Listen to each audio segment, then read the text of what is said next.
Hello, and welcome to the Mime Radio Show. I'm Karen Hoyer. And I'm James Donlin. We're here on the first day of winter, or at least it seems so. I'm in Ashland, Oregon, and it's getting cold today. And Karen, how's it in Chicago? Pouring rain, but otherwise pretty nice. Great. And then Michael Diaz, our man behind the curtain, our glue man, our production manager, our engineer, the guy with the duct tape and the blue tape that makes all this go. He's lurking back there in the darkness, maybe right behind my image right here. I'm not sure. I'll try to look around the side. Okay, I don't know. I can't see him. So, James, who do we have as our guest today? I'm excited. I'm really excited. Today we have Theater Movement Bazaar, one of the outstanding, I would say, ensembles worldwide. And if you haven't seen their work, I would suggest you look them up and visit their performance. So let me tell you something about them. Theater Movement Bazaar is devoted to reinterpreting theater for the 21st century. Wow. The company is dedicated to creating original performance works with an emphasis on physical action, merging elements of dance, text, cinema, and media from diverse sources into a complex performance. A heightened sense of rhythm permeates the process, visually, viscerally, emotionally, and textually. Theater Movement Bazaar investigates the elements that make up a narrative, modifying or neutralizing them, decontextualizing them from their sources. Liberated from their context, elements are free to be structured in new and surprising ways, creating a cognitive network of echoed and reverberant meanings. In this multifarious approach, the company strives to reinvigorate theater for a contemporary audience. Theater Movement Bazaar began in New York City as a collaboration between choreographer, director, performer Tina Kronitz and mechanical engineer, writer Richard Algier. In 1999, the company relocated its base to Los Angeles, presenting original works across the US, UK, China, and Russia. And with that, let's welcome Theater Movement Bazaar. They're coming through the... Richard and Tina, we're so glad to have you here. Welcome. Hello. Hi. Welcome. Thanks. So you have a full company, but the two of you are the founders and the ones that are like behind the scenes making things go. So do you define your roles as director, performer? What roles do you have, first of all? Well, I would say I am co-creator of the shows with Richard, and I am the director and choreographer of the Okay. piece. Yeah. So it's you're the partnership behind the entire ensemble. How many people are in the ensemble? Well, it fluctuates. We have associate artists that we've worked with in the past, and then some come back. And currently we have 9 folks that we're working with. We've done a couple projects with, and so that's the current ensemble right now. Yeah. So we like to ask as our first question, we ask performers, what do you do to prepare? What do you say to yourself or think right before you go on stage? And I know both of you are performers, so maybe Richard, you want to start? What goes through your head right before you go on stage? How do you prepare? Right before, the minute before you step on. What do I do right before I go on?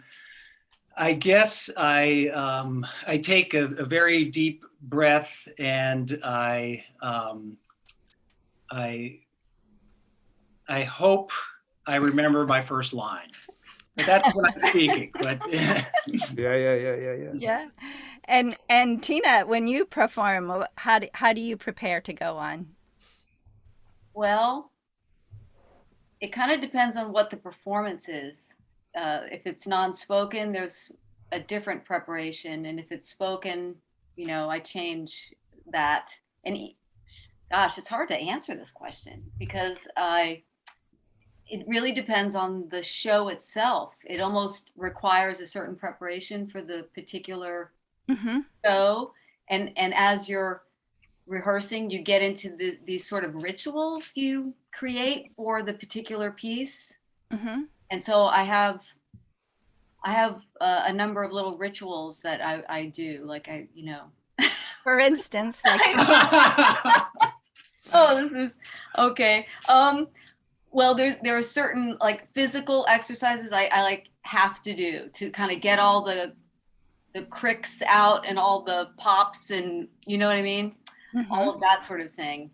And then there's kind of the putting on of the makeup, whatever makeup is involved, and then the costume, and then making sure you can do all the moves you have to do in the costume that you're gonna do.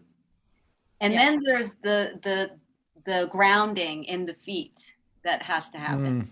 I find that's really important. I have to have that connection for balance and grounding. how do you do? Do you have like a specific exercise that you do for grounding? Something that it depends if there's like a space to, or if I have to be quiet, I'll do certain grounding things that are in place. Sort of, like anything that you would do, like a grand plie type thing, or any kind of balancing kind of exercises, kind of slowly shifting your weight back and forth and making sure you're like really smooth, and then, Yeah. So now, and then you can make noise. Then I stomp around and I do like rhythm. I do rhythm stuff to get myself ready. you guys, If She's you have, doing all that while I'm taking And a he breath. just takes a breath then and and but if you have the whole ensemble, does the ensemble have a group preparation that you offer to them, or you work out together so that you're all sort of in the same space? Yes, usually, we get there early. So some people, like to do their own private warm up, but then at a certain moment, which for each show becomes known to us as the progression of the show develops.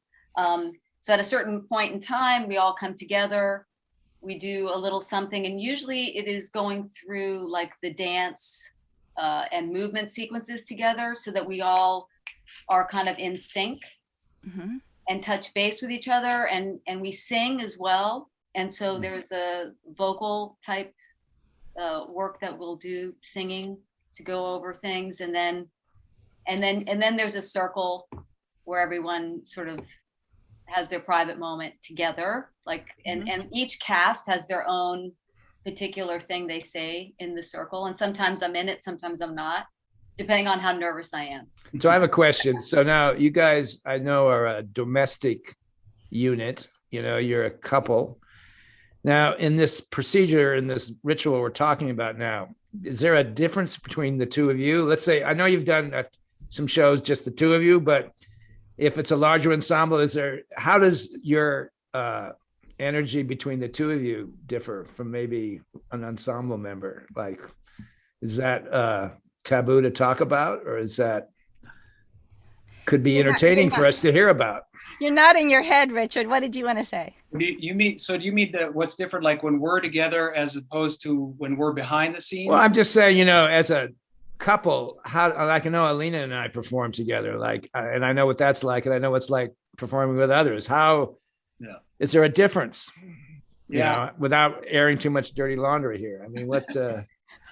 We don't really perform with the ensemble. Yeah, we don't typically perform with the ensemble.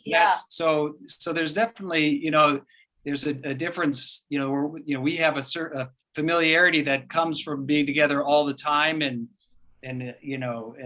working on the show and everywhere from being parked on the side of the road to in the theater. So it's like there's a strange familiarity that's there. But yeah, when there's another group, I mean, Tina's much more involved with the ensemble when we're going into a show. I'm definitely back in a way from them, and so that's one big difference. Let me give you. I'm interested in like narrowing it down to that first second before you step on stage. So, forget the other rituals. So I'm going to give you a word, and you give me your first reaction off the top of your head, like a word association. Maybe we can get a subconscious. So I'll start with Richard. First entrance. Stand up straight. Okay, Tina. first entrance? Breathe. Breathe. Great. Yeah, That's yeah. good. Now, Yeah. what is that audience out there? What is like, okay, you've entered the stage. How do you perceive that force of nature in front of you that you're offering gifts to? I mean, what are they? Are they like antagonistic? Are they your children? Are they a mystical force? How do you perceive that energy out there in the house? Wow, we've missed audiences so much, don't we all right now? Oh my gosh, yeah. You know what I love about the audience is when I love the moment when it's quiet just before they open the house. And it's quiet and there's like this expectation in the air. And then you open the house, it's like, this great moment where everyone's like, oh, the house is open, everyone be quiet, everyone get off the stage. Like we have a big surprise. It's like a surprise birthday party. Oh, yeah. Kind of Do you ever peek at the audience? I do. Yeah. Yeah. I think for me, it's I always feel like I get really excited because it's like a game has started, and I'm like, all right, can I fool them? Can I surprise them? And it's like it always feels like some kind of game. Nice.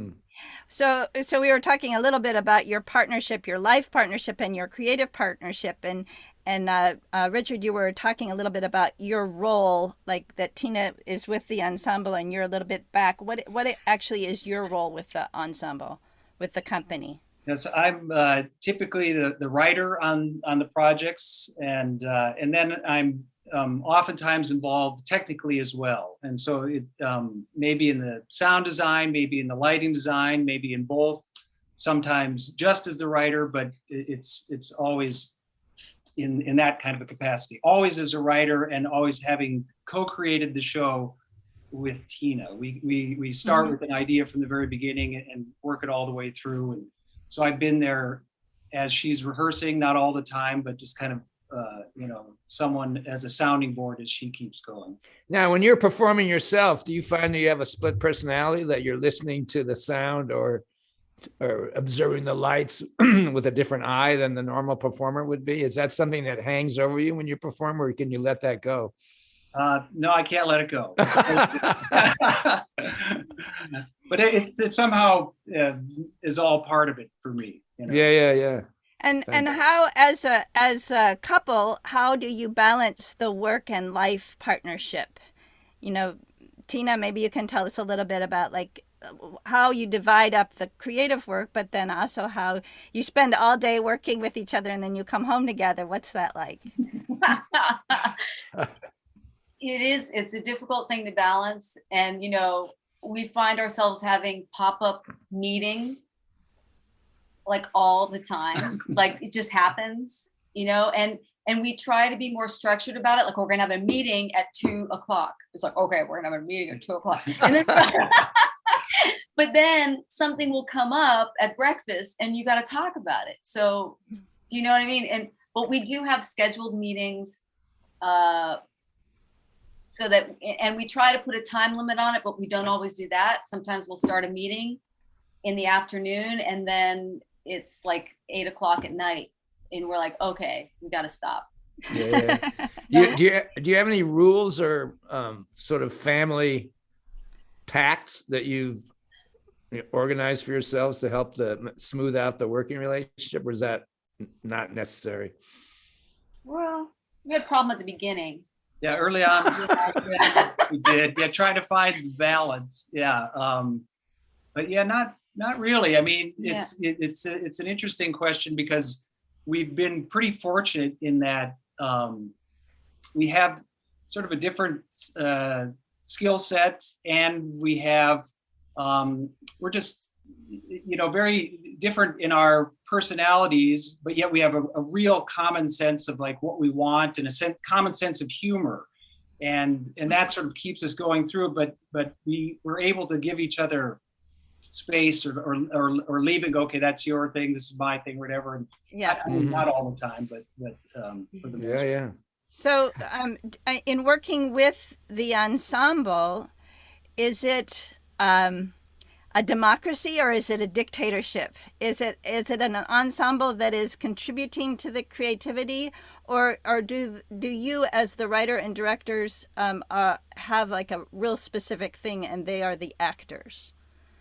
I think there's a third way or a fourth way that would be like a midwife kind of idea of certainly there's a lot of things that I know I would like to have happen, but you have to work with the people who are in front of you and understand like what they have to offer and how it's going to maybe change the initial idea that Richard and I had, and you have to leave space for that. Mm-hmm. And so I know I am, and I know Richard, you are as well, inspired by the actors that we're working with, very very much so. And people have various talents that they bring that, it's like, oh, let's use this. This is great. We have the capacity, since Richard is writing, to change a lot of the direction of a piece. But sometimes we don't. And so then it's my job to get the actors into the skin of that character, Yeah.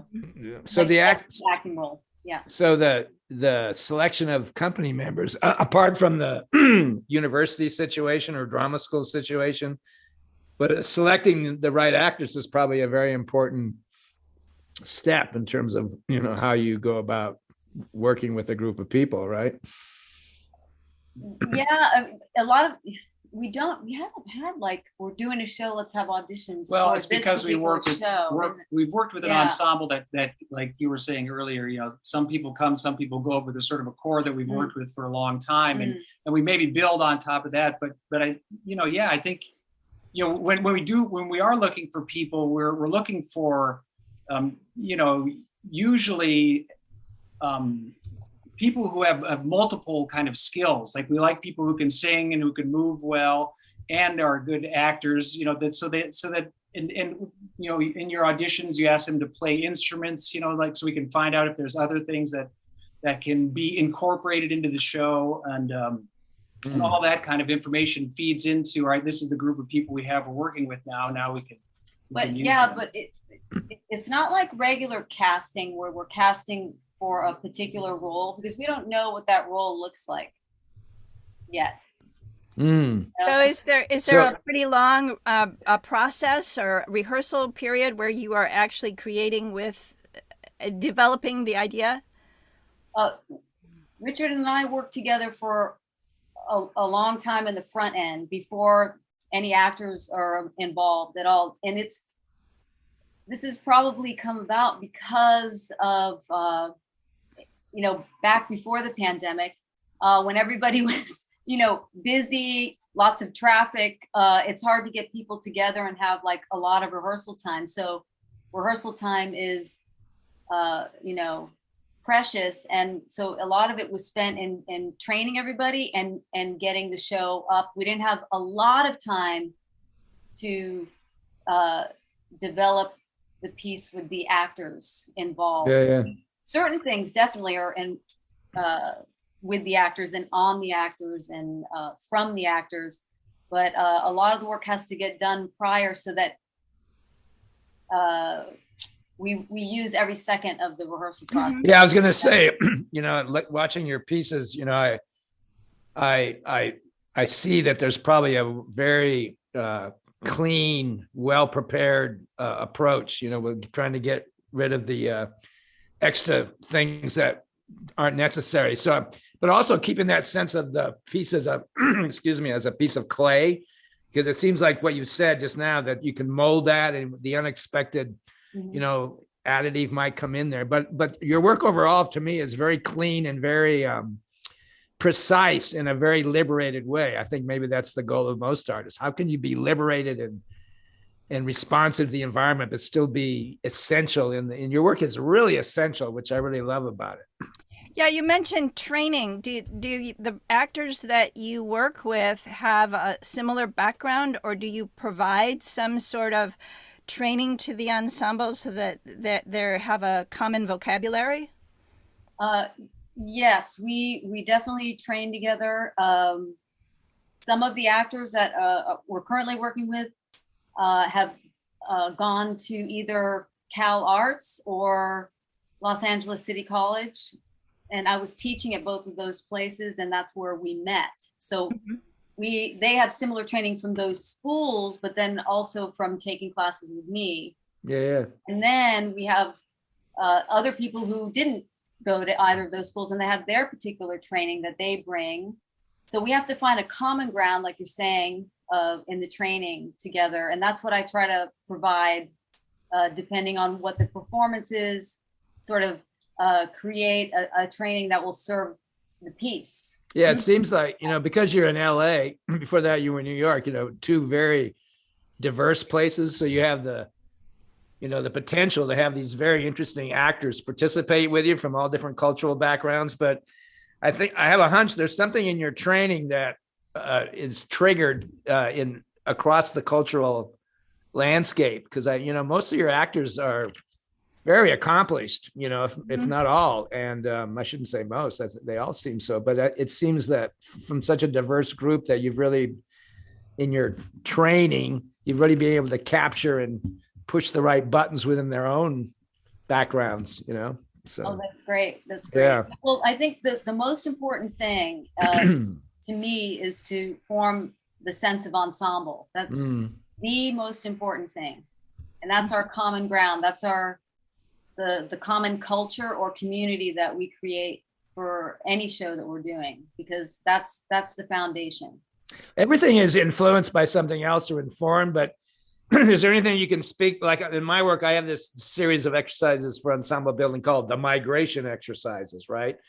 I mean, there's just something that you've used that others might know, like, viewpoints is a big thing, in a lot of drama schools, that it was derivative of modern dance, actually, right?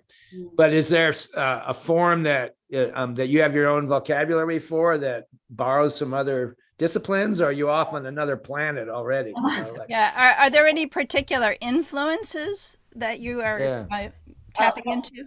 Yeah, I would say many influences. Maybe one of the biggest, as far as ensemble goes, two major influences. I come from dance, and so dance is about training together and working together, and that sense of feeling movement together, feeling musicality together. So a lot of things like that help people to mesh. Feeling musicality. And I studied with the Moscow Art Theater, and their work is based on ensemble work.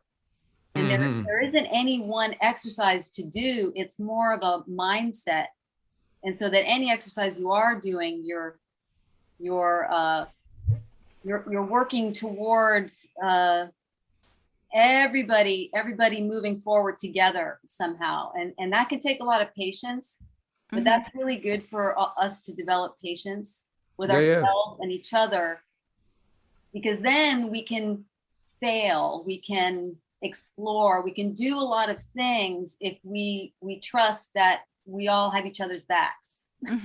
And I would say that's the same with like the technical end of it, like what, Richard, you're involved in, because it's, the digital technical world of theater making is such a teamwork effort. It seems like your background too, you've been able to bring that kind of process to this work, in terms of, not only interrelating, wires and light beams, but just how, people, the sound guy, the set design, how all that has to come together, the grip, I wanted to mention what I was talking to you earlier about the two pieces that David Guerra shared with us, which is like taking your ensemble and putting it out into the virtual world so that people could connect, because I had never seen your work. I've never seen your work live, but the two productions that you did, Intermission and Celebration, during the pandemic times was such a beautiful example of how to use technology and also take advantages of these incredible actors that you're working. So I'd really like to hear more about the how that came about, because I think people will have access to see that. Yeah, how'd you guys get started? Where did these ideas first arrive? And then Well, coming to Karen's question. Yeah. Of the the inter- digital, okay. Yeah, just to talk about that first. Yeah, I guess, we had planned to work with that same group of actors on a live show, and that got cut off. And so after a few months, we decided, all right, well, let's do something virtually and safely with them. And we've been talking a lot about, during the pandemic, it's like, how can we do something that is respectful and related to the way that we like to work, but in this digital medium. And what is digital theater? Kind of like those questions. And instead of like just saying, all right, we're going to make a film now, or we're going to do a Zoom production, what is it going to be? And so we just kind of set ourselves out to kind of address the time period. And the first one was called Intermission, which was, looking at what everyone, Tina sort of came up with different prompts to say, what are you doing at home? How are you feeling at home? To really just kind of personalize it with the performers. And it was devised with the ensemble, them. with the ensemble, yeah. basically. Yeah. Well, and it also ended up being a very strong connection between me watching the screen and those actors coming off the screen. That was very different from most of the Zoom theater that I had been seeing. That audience connection was very palpable. Yeah, what we determined, technically we wanted to do, we're adamant about this, is that it wasn't going to be just a Zoom production, that we wanted to, we basically asked the performers, can you be involved as camera people and as lighting people, and tape all of this material, feed it to us, and then we'll edit it together into something that sort of is reflective of the distance that we have between us all, but yet somehow gives us a way to kind of give it a sense of rhythm and life that we wouldn't otherwise get as we were seeing in the typical kind of like Zoom production. Mm-hmm. And then Celebration was just the next step in that. Then it was like, all right, let's add a narrative into it and go even further with our technical kind of work in that way. So this beautiful mastery of time and space that Theater Movement Bazaar has, like, how did you guys as individuals and maybe as a team develop that? Like, how did you get started? I know that Richard, you're from the steppes of Fargo, North Dakota, and so forth. And Tina's from the flatlands of Florida, right? In a sense. So tell us a little bit about your backgrounds and your beginnings and how you developed this aesthetic of musicality, because your sense of time and space is beautiful. Go ahead, Tina, you first. Okay. Yeah. I think, coming from dance, as I mentioned, has a lot to do with the musicality. Yeah. And just a love of all kinds of music. Did you start as a young girl studying dance, or tell us a little bit about the details about your I did history? I started young, but I didn't really want to go. No, I didn't want to go, and then I think I got out of it somehow, and I was doing sports and whatnot. But then when I was about 10 years old, I was like, I want to get back to dance and seriously. And so I did. And I dedicated myself at 10 years old to really go for it.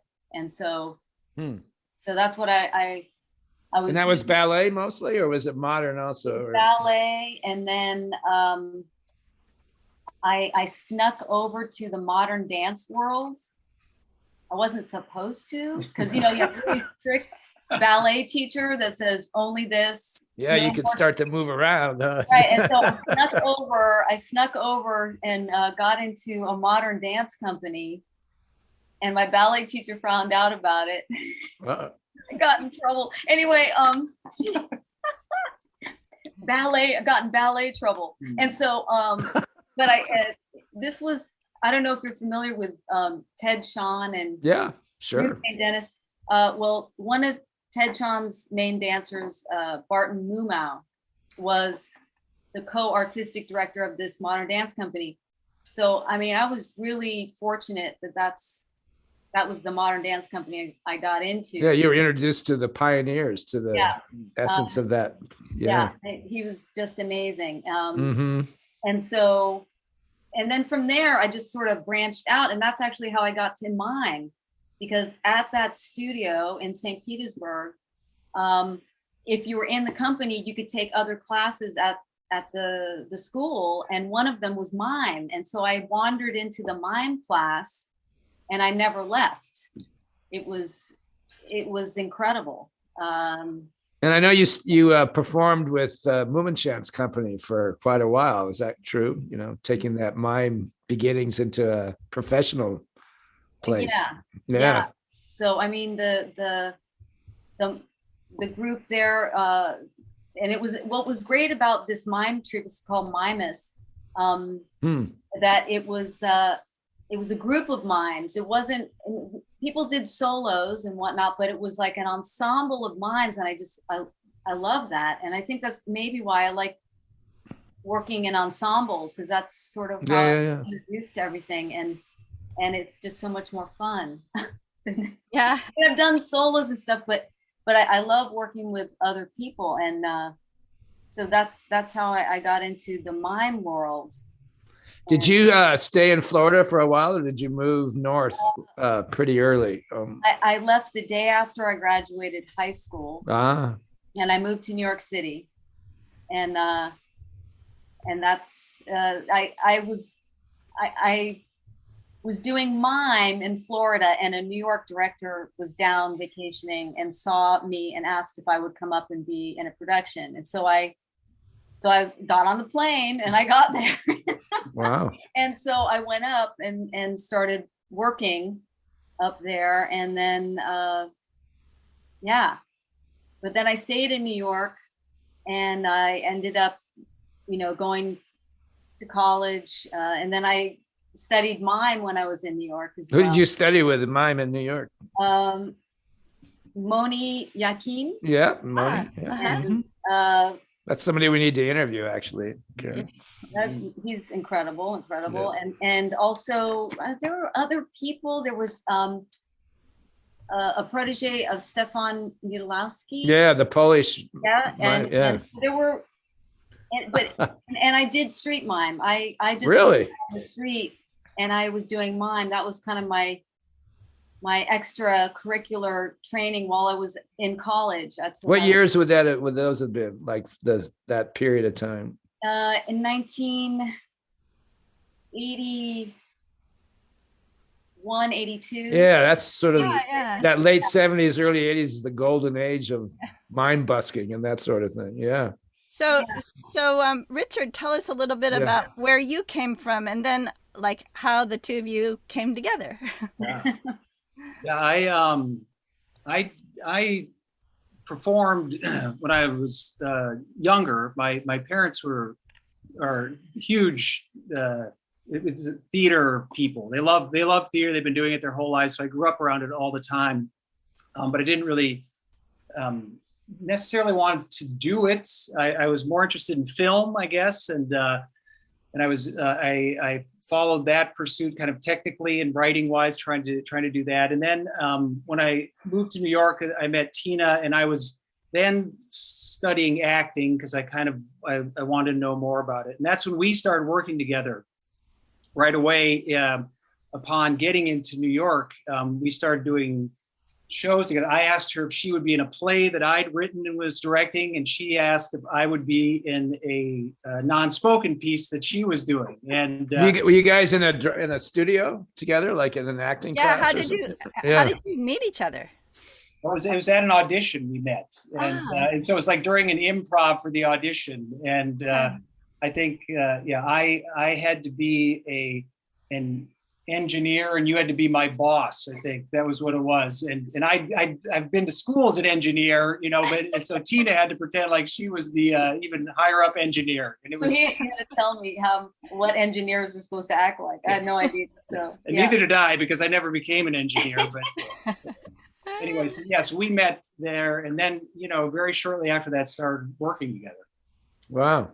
And where were those first pieces that you did? How did you produce them, or did you get someone else to produce them? No, there's a theater maker in New York who I'd worked with once. Arcadio Ruiz is his name, and I did a play with him at Theater for the New City, and Tina came and saw that. I was in there, and anyway, he was producing a new production, a new kind of festival he wanted to do in New York called the Festival of the Body, and he asked if I wanted to do something, and he asked if I knew someone who wanted to do something, and that's when I said, hey, maybe you'd like to do something. Mm. Ah, Yeah. that's wonderful. Wow. And how long were you in New York before you moved out to LA? Yeah, so I was there for 2 years. You were there longer, and I was there for 2 years, and then we moved out here. What prompted you to move to LA? What was the reason for that? Was there some of that technical potential that you saw, Richard, or why come west? Yeah, I guess we kind of felt like we were getting, it was hard to work there, kind of like getting priced out of New York. Like it was hard to find the space to work, and that was one thing we thought maybe rent. Just like it was tricky, and so we thought, well, let's try Los Angeles, and Tina knew some people there, and of course, there's opportunities for the motion picture industry there too for me as well. So let's make that shift. Uh-huh. Yeah. How do you guys define what you do? Like if someone, if you're on the airplane or at a cocktail party and they say, what do you do? I mean, how do you define theater movement Bazaar? Yeah. I guess I used to say I was a mime back when I was a mime. Well, that's courageous. Yeah, that's been a battle for most minds, most of our lives. Is how do we talk about it? Yeah, but now I say I'm a director. Mm-hmm. Yeah. And what do you say, Richard? I say I'm a theater artist, I guess, and usually. And how do you besides those beautiful words that I was trying to read in the beginning, how do you define what you do? I mean, it's a little bit indescribable, which is one of the curses of being a great artist, is because I think great art has so many influences, no matter what you're doing. And it's hard to talk about, it's like, why not just look at it or witness it or, experience it? Why talk about it? But in our packaging society, how would you define what you guys do? Like, what is Theater Movement Bazaar? Good question. It is theater. It's theater, and it has a lot of the old ritual roots of theater done in a modern way. I love that. Makes sense. The music and dancing and mask, be it a real mask, which we really don't use, but there are, people put on a vocal mask or some kind of physical mask, even if it's, not a literal mask, right? Mm-hmm. Mm-hmm. And we have, texts that we use, we pull from different things, and it's not a musical like an American musical, but it's not a straight play. I think that it does have it. It's like the ritual roots updated. Well, that's great. Yeah. Made modern, and so there's a lot of leeway in what we do. Mm-hmm. And it seems like with Richard, that because I've seen the visual, the backgrounds, the sets, the lighting. It seems like you're able to put in 3 dimensions, a kind of subjective form, like tech theater, or design, but you're able to put it in a space, it seems like.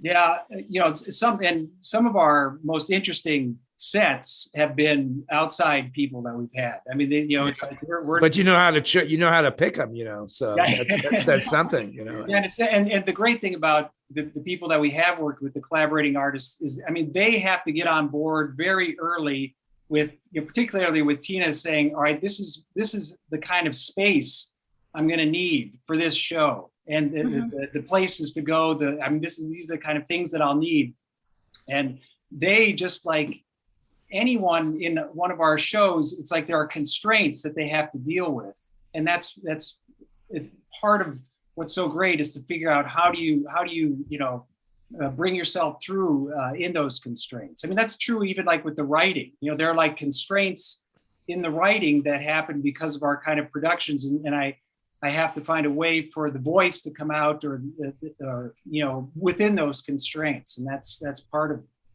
It's like universal to all of our shows, I think. Yeah. One thing I found interesting is I know you've had lots of success in places like China and Russia, and you would say their political and social system is, the enemy of the classic American democracy, right? And yet your work has been very well received.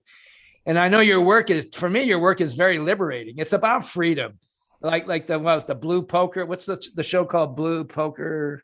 Poker Night Blues. Poker Night Blues in China, right? Yeah. And I watched some of that today, and I was going, wow, that's so earthy and so American, and so the classic jazz. It's Americana, and yet it's being appreciated in a socialist communist country. So somehow you guys have been able to cut across language and cultural barriers and get to the true sense of human freedom.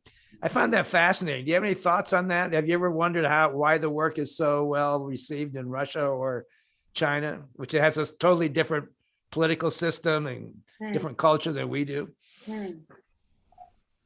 I think one of the reasons might be the ensemble nature of it, and that then the Chinese or Russian audiences, and this even happens in the UK, they see a group of Americans or and see the melting pot that America is, and see us working together, because I think what a lot of people see are Americans fighting on and disagreeing on the news, and so here we are working together, creating this piece of art or culture to share with others. So I think there's that. But then, like for instance, we've also worked with Chinese actors, like in Poker Night Blues. Yeah, I was amazed by their earthiness and the Asian cultures are so precise with their art, but they have this earth about them too when they were working. It was amazing. I love that. They were just fantastic, and those particular actors you saw, only two of them were actors, and one was a ballroom dancer, and one was a Chinese opera performer, and one was a contemporary and folk dance. It seemed like you had some acrobats and martial artists in there. That was Chinese opera. Yeah. That's part of their training. And he plays a warrior, and that's the only role he'll ever play in Chinese opera, is that one role. He's trained since he's like 10 years old, living at the school with all the other students, and that's the only role he'll ever play. And so here we were asking him to play this, first love of Blanche Dubois, and they don't even know Tennessee Williams, so we had to basically introduce them to the whole Western style of acting, and then introduce them to a TMB style of acting. So that was quite wow. Was this like a collaboration, or they brought you there to create a piece, or how did that work? Yeah, we there's a producer over there that we worked with, and we toured there with our shows with American actors, four different times, and done tours around China. And then at one point, he was asking us, we're talking about what about doing a show on Chinese with Chinese actors and designers too, and we of course were totally up for it, and so we presented that idea to him, and went over there and worked with them and created the show and performed it there. And they actually took it to the Edinburgh Festival too, which was fantastic for them, the whole group, to go there as well. So, yeah. How do you, we're talking about touring now. So, I know a lot of physical theater artists, myself included, who have found that their work is more appreciated in other countries rather than the USA. And I have a hunch that your work is embraced in other countries, and in terms maybe in LA too, but in terms of middle America, it's a little more difficult for American audiences to access it.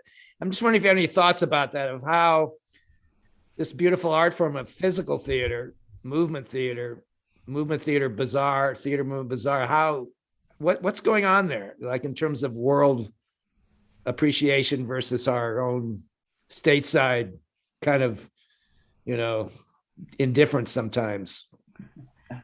We don't even A have big smile on Richard's face. He's going, yeah. Yeah, it's so it has to be diplomatic. it's so it's tricky. It's it's tricky. It's a tricky field to kind of play, to be it doesn't appear that there's sort of a network that of presenting houses that are kind of either feel that they're interested, or that their audiences, or that they can sell it to their audiences. Are you talking about USA? In the US, in the US, and that's sort of how I've perceived it. I guess it's interesting, and like listening to some of your past interviews with people, and you mentioned it, like in the 70s and the early 80s, that sort of golden age of street performance. I mean, there was an era where in the US where and I am not a part of this, I just know of it from talking to you people, about where touring was more facilitated on a smaller level. It wasn't just I mean, the money is no longer there. There's like a woeful state of underfunding for the arts. It's also interesting that really reflects in the fact that you can't tour the United States. It's so interesting that some, like Blue Man Group, they started as street performers, for example, and they're one of the groups that are kind of mainstream Americana. Like it'd be interesting to talk about like what made them acceptable, and other groups that are just as powerful or more distant to the taste of Americans. But I have a thought. So I think this is not gonna work. No, the elves are dancing right now. The elves are dancing, and it's time for the gift. But it's time for the gift. But it hasn't arrived yet, so I just wanted to describe what this gift is that you're going to get eventually. It has to do with, where do you get your ideas? Where do all those ideas come from? Because it's this item from the Mime Museum. We're kind of deacquisitioning some of our extras, and it's a little jar full of all these ideas that you rejected. So I want to know where those ideas come from. Wait. Let me just let me just get the elves in the other room. Okay, please. All right, you've delivered your gift. Okay. Yeah, maybe the gift will come eventually. Yeah, I want to ask Richard this question after this though. So I had a save it. Train of thought. Yeah. Yeah. Where do your ideas come from? Yeah. Where do your ideas come from? Yeah. Let's see.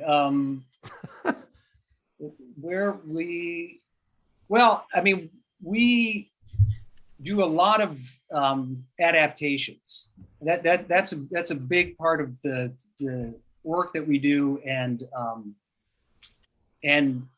a lot of those adaptations are Chekhov, and it's so these kind of source materials are big inspirations. When we find something that we like, we're reading Dostoevsky now. The Russians have provided a lot of material, but Chekhov in particular has been a big inspiration. We've done full-length plays of adaptations of all of his major plays, and a short story of his, and so that's kind of how the ideas generate. We find something that we like, and then we start to go, all right, would this be something we could find an interesting angle on, or there's some interesting parallels that we can kind of mix in to make it to lift it out of its original context. And yeah, this sort of answers part of my prior question, is you're choosing pieces from the world theater, like Chekhov, or those great themes that everybody can relate with. Yeah. and Um, update it somehow. And, what does that mean, updated? What does that mean? Well, and As opposed to the ritual, the beautiful ritual you were talking. How do you update a ritual? well, yeah, that's like an ongoing process. Yeah. Like for instance, one of the first Chekhov pieces, full length ones we did was Seagull, and the first time we did that here in Los Angeles, the review that we got was, "Where's the furniture?" That's classic. Like, oh, that's classic. No. Yeah. Oh, wow. No. Yeah. But anyway, they wanted period costumes. They wanted all the furniture. They, all that. And it's like, that's not what we were going for, but that's okay. But anyway, that's what I mean. Like pulling, like Richard was saying, like pulling it out of its original context where it has to be, done in this particular style. And then we changed the language. Richard changes the language. Oh, that's beautiful. And that's so great. These pieces that you've made down like at LACC or at Cal Arts, students need to be updated. I mean, it's like you're taking the classics and you're putting them in a whole another spectrum of experience. And, I admire that LA City College and the Cal Arts had you direct pieces there, because a lot of institutions in this country won't do that.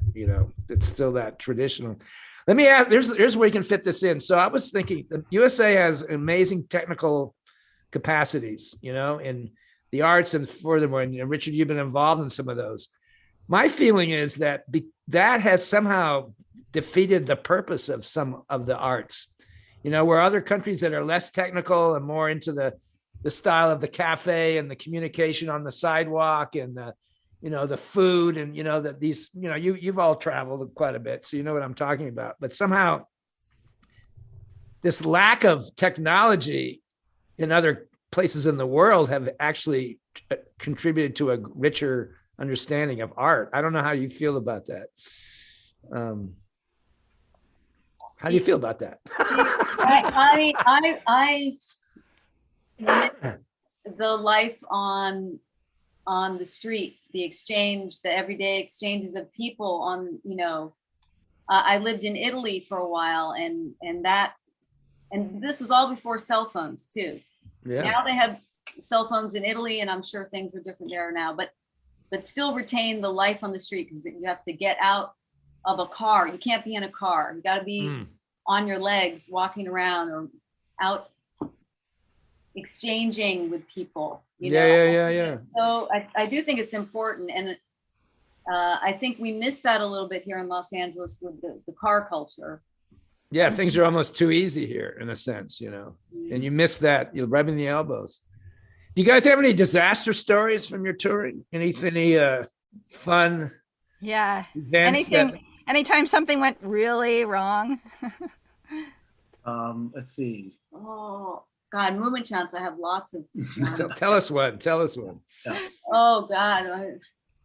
Well, if you're familiar with some of the really big masks that they have, the ones that are inflated, for instance. So I was one of the inflated.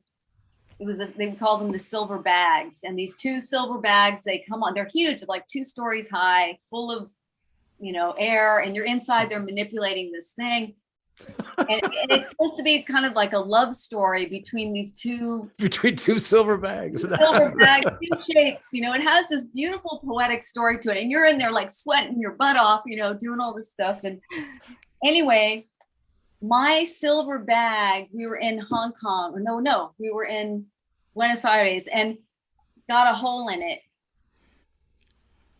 And I lost my way, because it started to, like this. And then I fell off the stage into the orchestra pit.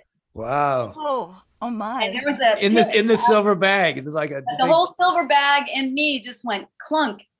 And what's the name of that? What's that dirigible that crashed way back in the century? Not the Titanic. That's a boat, but right. Whatever. Yes, Hindenburg. Hindenburg, right.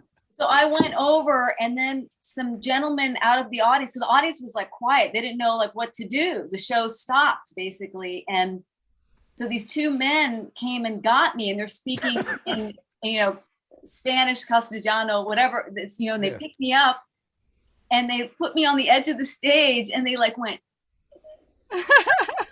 Wow. toward the, light. Oh, And, Beautiful. it was hilarious. I mean, luckily I didn't hurt myself or anything, but and then I kind of just rolled off. It looked like a piece of garbage. Yeah, so you didn't have to try to keep the shape of the thing. You just were wrapped in this thing. Oh, Yeah. it was terrible. That's a good story. Yeah. does it has Theater Movement Bazaar had any major catastrophes? Well, I don't know if catastrophes, but I always think of this one story you mentioned earlier when we were talking, James, about the show called Dry Cleaning that the two of us were in together. And this isn't a catastrophe by any means, but it's just interesting. The show, was so complicated. It's Orpheus and Eurydice myth, and it's the two of us.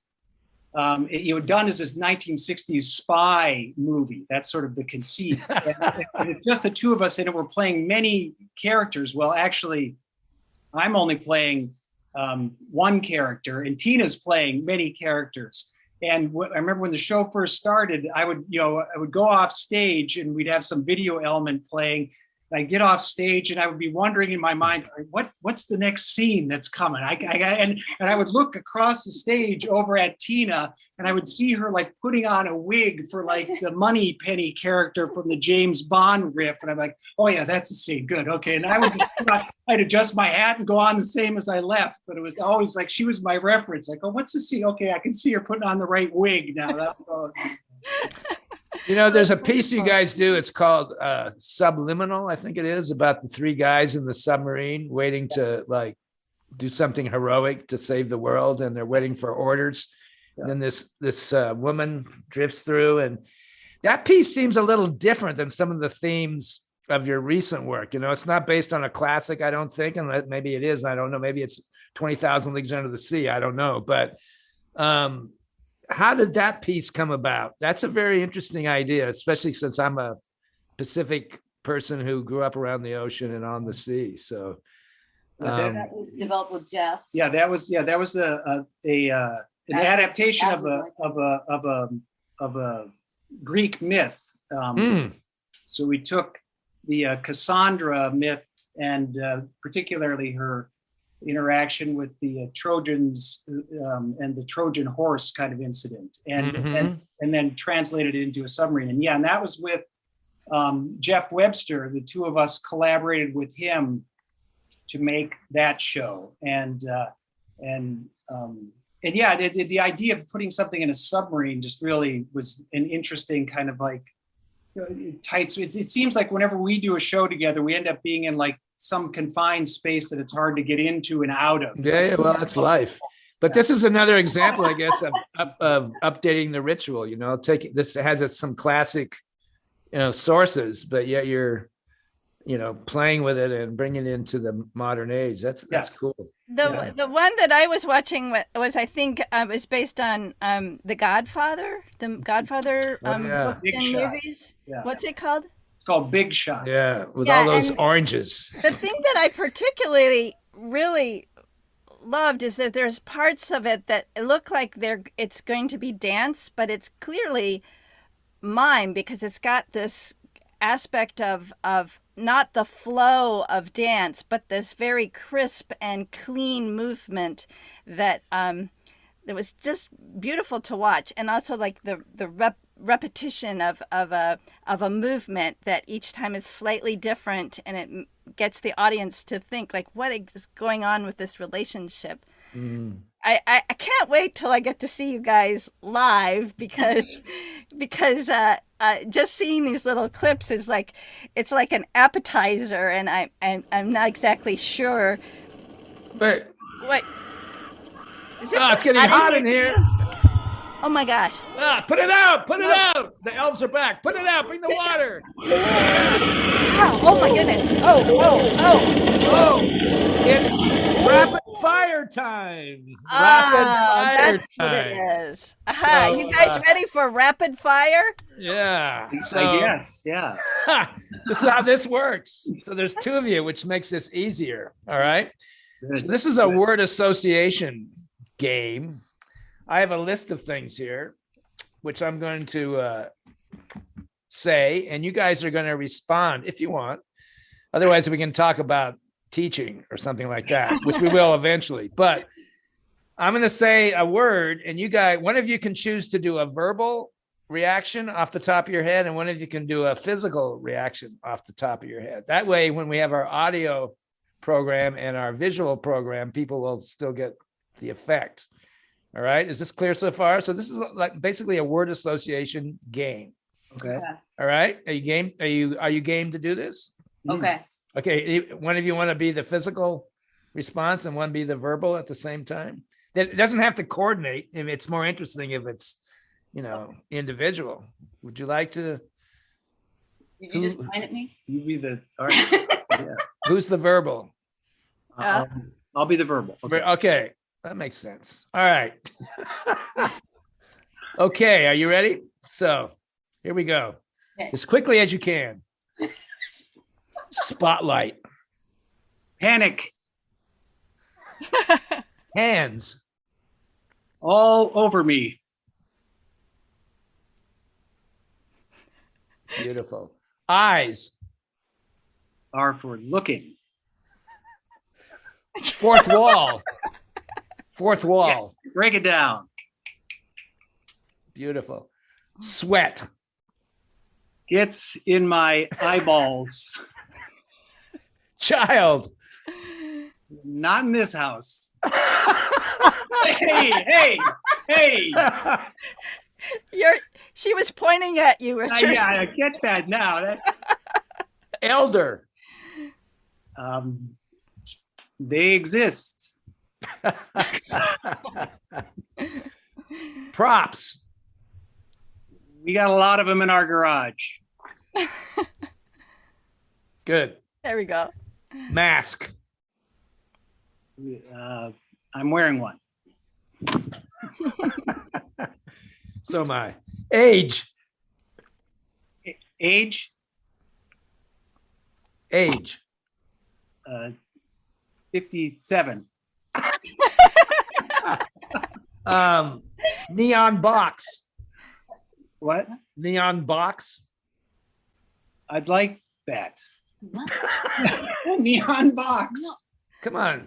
Let's see a neon box. Neon box. That's Moominchance like. There you go. Yeah, good. Velvet sun. Velvet sun. Nice. Failure. A good time. Tina, I don't That's think. so funny. Critic. They're out there. She's teacher. Ah. She's the teacher. Elephant laugh. Loud.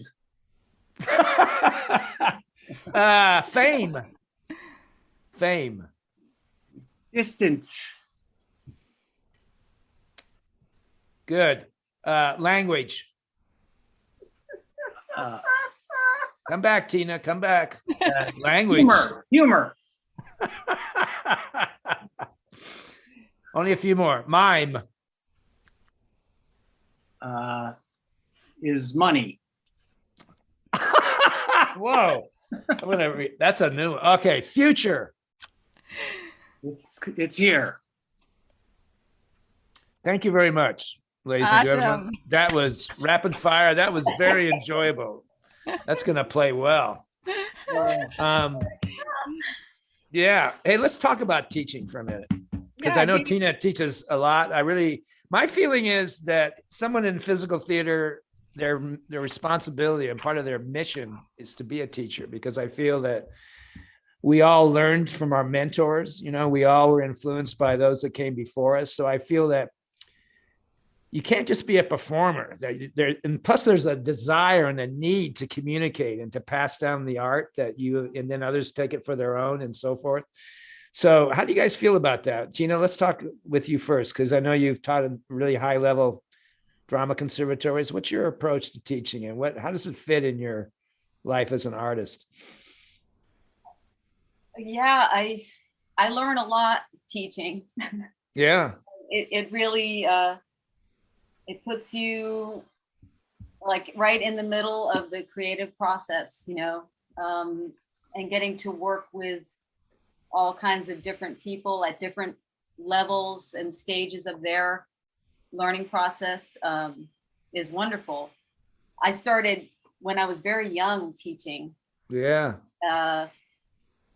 Why was that? I mean, I did too. Why do you think that happened for you? Again, it was the place where I got into the modern dance company. And part of it was, you know, that we could take any classes we wanted, but we also had to teach something. And so I had to come up with something to teach. Yeah, you had to think right? it up, think it up. Yeah.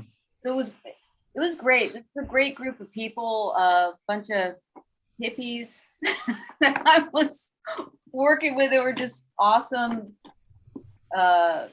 great artists. And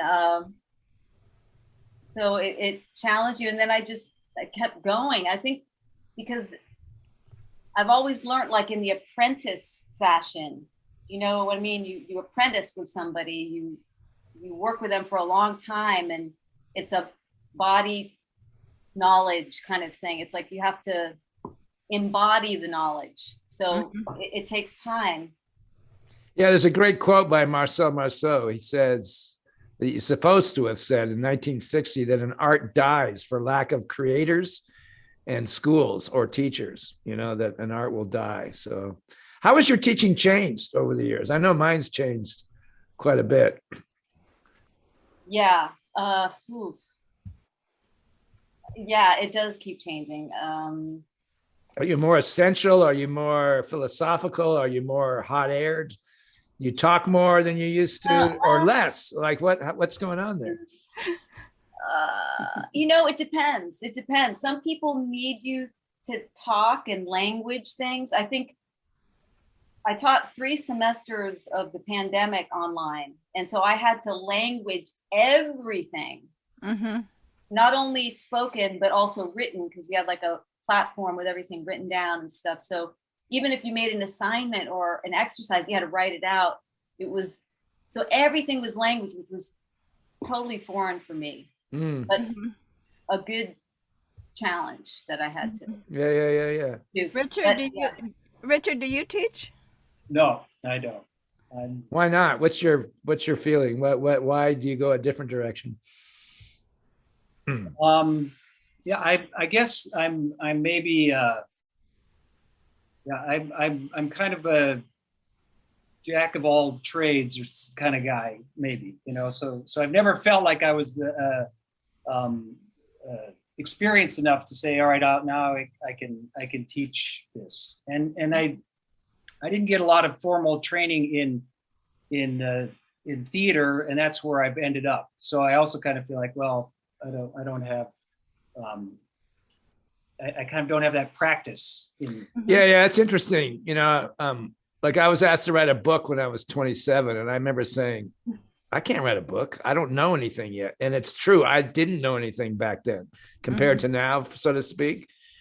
But yeah, it's an amazing thing. It's an amazing thing about teaching is that you when you get the opportunity to teach, you actually start to learn what you know, and it starts to crystallize, and become a little bit more specific for your own self as a performer or director or creator. Yeah, it really helps you to think. I always thought they went hand in hand. I always say that to be a good teacher, you have to just communicate what you know with passion and honesty, and you'll be a good teacher. You know, just so like you're saying, maybe Richard, that you don't feel you know enough yet. Not in a critical way, but I just like, you know, I can totally understand that. That's the way I felt when I was 27. But how has age affected you guys? I mean, I'm older than you guys. I'm older than all of you guys, but Have you had to adapt, or has it informed you in a positive way? Like what, there's something beautiful about an older artist, how essential, and there's magic that happens around a older performer that's still going strong. How do you feel about that arc of aging with a physical theater artist? Right, Tina, how do you feel about Yeah, that? that's you got to take care of yourself. Mm-hmm. The turnaround time isn't as quick as it used to be, Mhm. but knock wood, I feel pretty good, and I think it's staying active is the right thing to do, and I think that then you'll just know what your limits are as you go. You Yeah, can't, I think can't that's one of the, do yeah. the same thing you were doing, but 2 surgeries later, there's certain things maybe I shouldn't do anymore, but anyway, yeah. Yeah. What about you, Richard, in terms of, like, how does technology evolve, like in terms of knowledge or just practice? How does age influence you in terms of your work? And also your writing. How does your writing Yeah, change yeah, yeah, as you yeah. get older? Yeah, I guess yeah, I think now more about, am I able to speak to a younger audience? Maybe in the past, just even 5 or 10 years, I've thought about that more consciously. I can't say that I've done anything about it. That's interesting. But Yeah, maybe observation. it's in there in the back of my mind. But I just technically too, it's interesting, the idea that because our work is a lot of hybrid. It's a hybrid style, and the writing becomes a lot of hybrid too, where pulling from a lot of different sources and following different tangents to create the text. And with the age of the internet, it's kind of it's a liberating process. You don't have to have all these books or go find them. It's like it's so much is available to you that way, and I found that to be really interesting as time has moved forward. Mhm. What advice would you guys give to younger artists? We're talking about aging, so we're older now. How do you perceive the younger artists, and what would you say to them? And given your own life course, what do they need to know? Well, I would say get a good collaborator. That's what I would say. Hmm.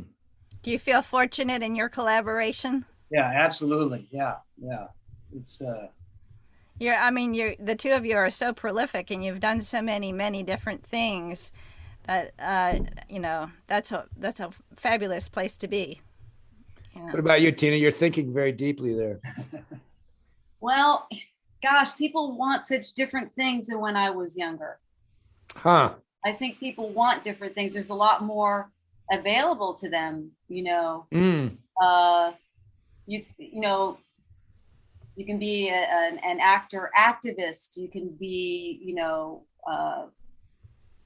have your own podcast, your own webinars, your own, stuff on the internet. You can do sometimes, theater sometimes feels like a footnote for some Yeah, people. But I think, it's like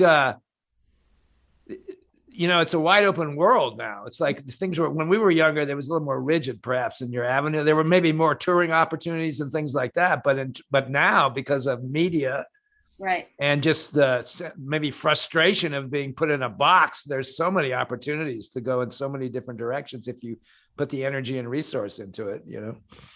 yeah, I think though that I would, encourage people to have patience with themselves and Mm. keep working, Mhm. and keep curious, and I think that's one of the most important things for an artist, is to be curious and to develop their fantasy. Yeah, Yeah. So important. I Yeah, think that curiosity is that's with my own kids. It's like, be curious, because that's what is going to drive you and help you find your passion. Curiosity is so important. Oh, wow. What What Here's a couple of quick last questions. What is the favorite place in the world that your work has taken you to? Richard? Well, I would say the favorite place, probably China is been the most interesting place. The most interesting experience was probably in Vladivostok, Russia. But China as a place to go, the fact that theater has brought me to these amazing cities in China, it blows my mind, and I'm so grateful. Yeah. What about you, Tina? China, definitely. Russia. Mm-hmm. Yeah, that continent. I have similar feelings about China, just in what happened there, to me, What about legacy? You guys worry about that? We're talking about young people and so forth. And is there anything you want to leave on your tombstone, or just drift into the dust of the great arts? What do you want to be remembered for?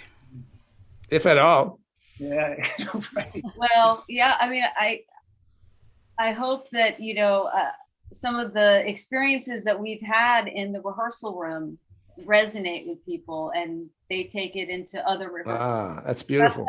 That's where the good stuff happens. Yeah, don't you agree? I mean, I've seen some amazing things in the studio with students, for example, that the public will never see.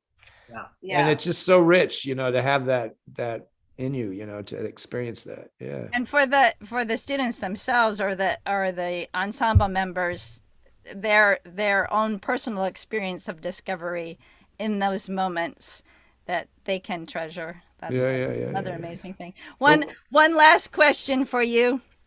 What do you want to be when you grow up?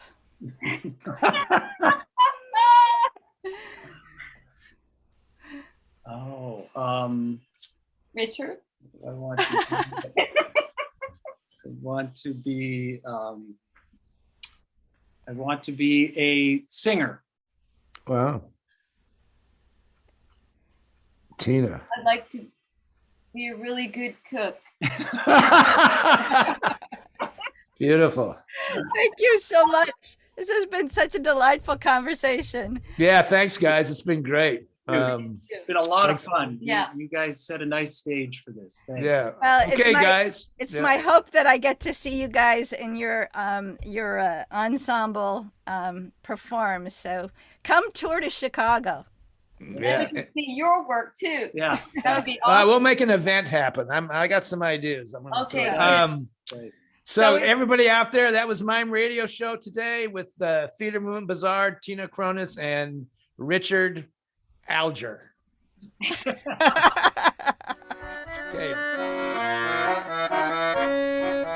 Thank you for listening to the Mime Radio Show. Join us in 2 weeks for an interview with Marko Stoyanovich.